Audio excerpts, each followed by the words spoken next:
बस की चालत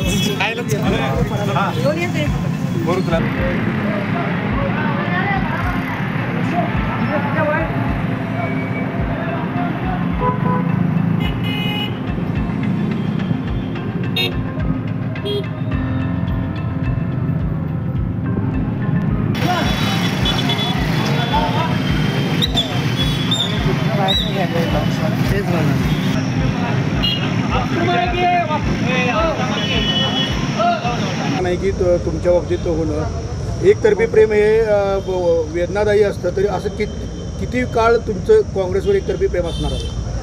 हे पहा, आमचंही राहिलं आहे, आमच्या कुटुंबियातलं सगळ्यांचं राहिलेलं आहे आणि पुढच्या पिढीचं सांगता येत नाही, पण आमच्या पिढीला तर हे प्रेम कायम ठेवावं लागणार असा आम्हाला विश्वास आहे आणि हे एकतर्फी नाही आहे. आमच्या कुटुंबियावर काँग्रेस पक्षाने खूप प्रेम केलेलं आहे. कदाचित माझ्या एकट्यावर अन्याय जरी झाला असं वाटत असलं तरी आमचा अजून संयम सुटलेला नाही.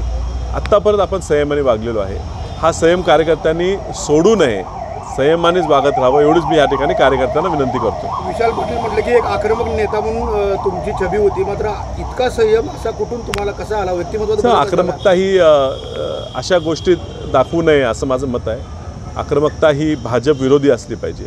पक्षांतर्गत आक्रमकता ही आपल्याला शोभणार नाही आणि म्हणून ज्या वेळेला भाजप विरोध लढाई करायची असेल त्यावेळी तुम्हाला ती माझी आक्रमकता दिसेल, पण घरच्यांशी कुठल्याही वादात आपण आक्रमक राहणं हे बरोबर नाही. त्यामुळे संयमानेच पुढे काम करणार. नमस्कार.